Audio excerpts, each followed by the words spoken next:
Good morning, students. Today, 15th of July, class 8, subject English. Today we will do wrinkles. Wrinkles जो है, wrinkles झुर्रियाँ हैं। ये एक पोइम जो शिवनाथ ने लिखी हुई है, इसको ट्रांसलेट किया है अरविंद ने। ये एक ऐसी पोइम है, हर माँ की पोइम है जो अपने बच्चों के लिए सेक्रीफाइस करती है, हर कदम पे हर मोड़ पे उनका साथ देती है। सिर्फ बच्चों के लिए नहीं, हर एक लोग के अपने परिवार के लिए वो सेक्रीफाइस करती है। इसलिए बच्चों को क्या चाहिए कि अपनी माँ का इस सेक्रीफाइस का हमेशा अप्रिशिएट करें और अपनी माँ को प्यार दें, वो प्यार जो वो डिज़र्व करती है। एक मदरहुड के लिए एक माँ अपना सारा कुछ निछावर कर देती है। ठीक है, ये शिवनाथ जो है उसने ये पोइम झुर्रियाँ लिखी हुई हैं। झुर्रियों में वो बताना चाहता है कि उसकी दिली ख्वाहिश ये है कि वो एक बार अपनी माँ को फिर से एक छोटी बच्ची, जिस तरह उसकी माँ ने उसको पाला है, वो चाहता है अब वो रोल अपनी माँ के लिए वो प्ले करे। ठीक है, वो छोटी बच्ची बने, वो वही दुपट्टा जो वो बचपन में पहनती थी और फेस्टिवल्स रखती थी, वही चाहता है कि वो उसकी माँ को वो सारा कुछ दे दे जो उसकी माँ ने उसके लिए किया है।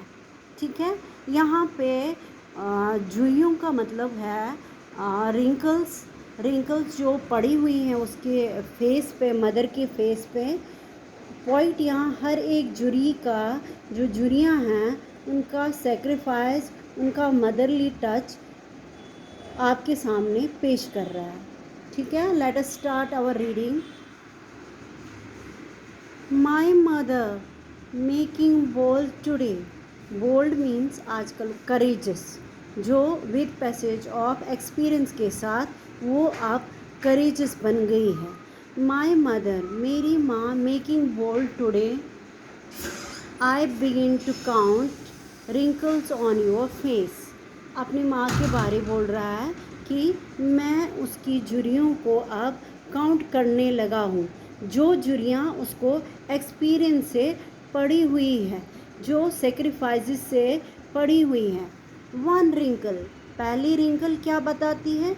Of the time when your father uprooted you. वो पहली झुर्री उसको ये बताती है कि जब वो अपने फादर के घर में, अपने बाप के घर में पैदा हुई थी, तब की जब उसके फादर ने जन्म दिया, उसकी माँ ने उसको जन्म दिया और अपने मायके में जब वो अपरूटेड हुई, पैदा हुई। From the backyard of his house to plant you in the courtyard of others.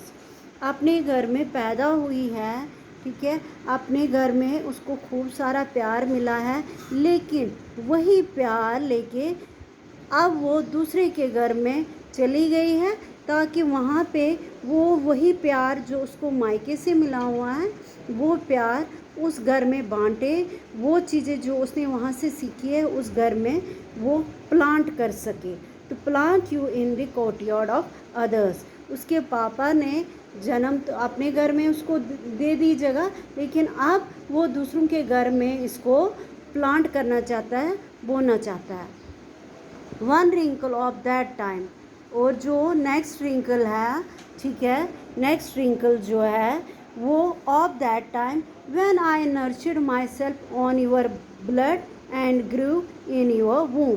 जब वो ब्याह के दूसरे के घर में चली गई, फिर जो उसकी रिंकल है वो ये बताती है कि जब मैं तुम्हारे ब्लड से, जब मैं तुम्हारे वूम में आ गया और तुम्हारा ब्लड जो है मेरी रगों में बह रहा है, ठीक है, उस टाइम, ये उस टाइम की बात कर रहे हैं जब उसकी माँ ने उसको जन्म दिया था, जब वो अपनी माँ के पेट से पैदा हुआ था, और उसी का ब्लड, उसकी माँ का ब्लड उसके रगों में बह रहा है।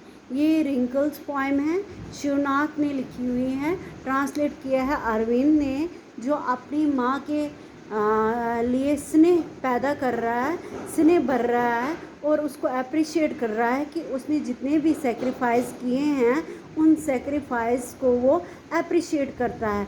वो चाहता है कि वो अपनी माँ के लिए भी ऐसा ही करे जैसे उसकी माँ ने किया है। That is all for the day. Have a nice day.